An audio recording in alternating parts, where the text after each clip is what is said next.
जय हिंद। भारत चीन सीमा विवाद को लेकर भारत की जो सबसे बड़ी टेंशन थी टू फ्रंट वार, यानी अगर एक ओर से चाइना युद्ध कर दे और दूसरी ओर से उधर से पाकिस्तान भी हमला कर दे। हम ये टेंशन झेल ही रहे थे कि इससे बड़ा टेंशन चाइना के ऊपर आ गया। एक्चुअली हुआ क्या कि जापान और चाइना के बीच में यहाँ पर एक द्वीप है जिसको लेकर विवाद है। इस द्वीप को चाइना कहता है कि ये मेरा है, ये दिवाऊ द्वीप है, ये चाइनीज अंपायर यानी उसके साम्राज्य का हिस्सा था, जबकि जापान का इस पर अधिकार है और जापान इसे कहता है कि ये सेनकाकू द्वीप है। एक्चुअली इन द्वीपों पर कोई रहता नहीं है, ये एकदम मतलब मानव विहीन द्वीप है, लेकिन इस द्वीप का महत्व ज़्यादा है क्योंकि उस द्वीप के अगल बगल का एरिया उसी देश का हो जाता है। अब ये जापान ने क्या किया, इस द्वीप को लेकर कुछ संशोधन कर दिए जिससे कि जापान गवर्नमेंट को इसमें पावर ज़्यादा मिल जाती है। इसको देखते हुए चाइना काफ़ी एग्रेसिव हो गया। चाइना यहाँ से अपने एम्फीबियन एयरक्राफ्ट वगैरह को भेजना चालू कर दिया, अपने जितने भी जंगी जहाज और पनडुब्बियों को यहाँ लगाना चालू कर दिया। जापान ने भी क्या किया, उसने भी अपने एम्फीबियन जहाज इत्यादि को उधर से लगा दिया है। अब यहाँ पर एक वार जोन टाइप का एरिया बन गया है। और अमेरिका ने जब जापान पर बम गिराया था तो जापान ने कहा था कि हम एक ही शर्त पे सरेंडर करेंगे कि अगर हमारी सुरक्षा की जिम्मेदारी कोई देश लेता है तो हम उसको ये सुरक्षा की जिम्मेदारी दे देंगे। तो जापान की सुरक्षा की जिम्मेदारी खुद अमेरिका ने ले लिया। अब आप कहिएगा कि सर अमेरिका क्यों लिया, तो अमेरिका जब सुरक्षा की जिम्मेदारी लेगा तो वहाँ हथियार, तोप, टैंक, गोला बारूद रखेगा ना। और उस समय रूस जो था वो अमेरिका का सबसे बड़ा दुश्मन था, तो रूस को काउंटर किया जा सकता था यहाँ जापान से आराम से, इसलिए जापान की सुरक्षा की जिम्मेदारी अमेरिका ले लिया। अब चाइना को पता है कि जापान से लड़ने का मतलब जापान से तो लड़िए रहे हो, वो टेक्नोलॉजी के मामले में भी आ गया और अमेरिका हर हाल में यहाँ आएगा ही आएगा, क्योंकि उनके बीच में समझौता है, अगर आप जापान पे हमला करेंगे तो अमेरिका पर हमला माना जाएगा। तो ये चाइना इस साइड में अब घिर चुका है। अब यहाँ पर वो गलवान घाटी में एक नया नौटंकी करके रखा है, आपको तो इस तो पता ही है। अब आप बताइए, अगर वो गलवान घाटी में उड़ता है और इधर दोनों ओर युद्ध हो जाते हैं तो चाइना के लिए सबसे बड़ी जो समस्या है, इससे भी भयानक, तो बीच का तिब्बत है। ये बीच का जो तिब्बत का एरिया है, ये इतनी ज़्यादा हाइट पे है ये तिब्बत का एरिया कि ये इसके लिए एक तरह का पहाड़ का काम कर देता है।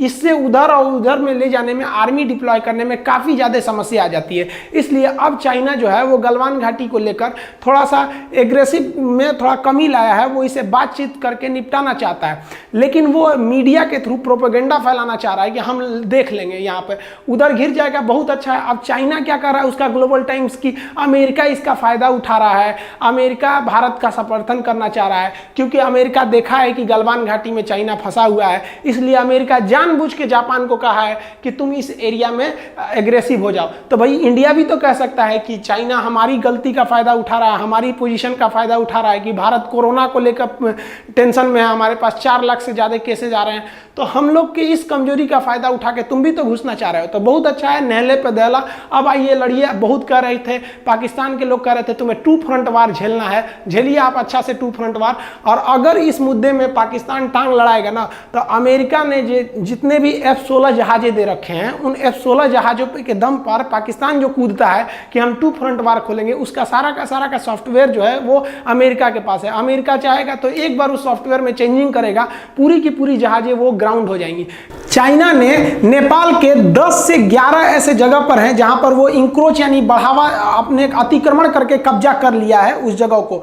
रुई और टैगा जैसे गांव को तो उसने पूरी तरह कब्जा कर लिया, वहां के नागरिकों को भी अपनी नागरिकता उसने दे रखा है। लेकिन अभी कम्युनिस्ट के इशारे पे चल रही नेपाल की KP शर्मा ओली की सरकार इस पर कोई एक्शन नहीं लेगी, जबकि भारत से इतना अच्छा रिलेशन है तो वो बांध तक के काम को रोकवा सकती है। चाइना लगातार वो चाह रहा है कि नेपाल में एंट्री किया जा सके। अब इस पर नेपाल से भी इसका विरोध होना चालू हो गया है, लेकिन KP शर्मा ओली की सरकार पूरी तरह चीन के हाथों बिक चुकी है, वो नहीं बोलेगी। साथ ही ये जो तिब्बत का एरिया है, ये काफी हाइट वाला एरिया है। यहाँ से बहुत सी नदियां नेपाल में आती है और नेपाल को क्रॉस करके इंडिया में भी आती है। यहाँ से कुछ छोटी नदियों को चाइना ने क्या किया है, यहाँ से ढाल बनाकर इसका रास्ता ही मोड़ दिया है ताकि एक प्राकृतिक बाउंड्री भी बन सके। इस पर भी नेपाल के लोगों का कुछ नहीं करना है। नेपाल के लोगों का तो कहना है, मीडिया भी कह रही है, विपक्ष भी कह रहा है, लेकिन सबको पता है कि KP शर्मा ओली की जो वर्चस्व था उनकी पार्टी में या उनके जनता में, वो गिर रहा था। इनके लिए एक राष्ट्रीय मुद्दा चाहिए था, उनको ये मिल गया इंडिया। वो जान रहे हैं कि इंडिया अपना रिलेशन खराब नहीं करेगा, इसलिए काफी नॉर्मल पेश आएगा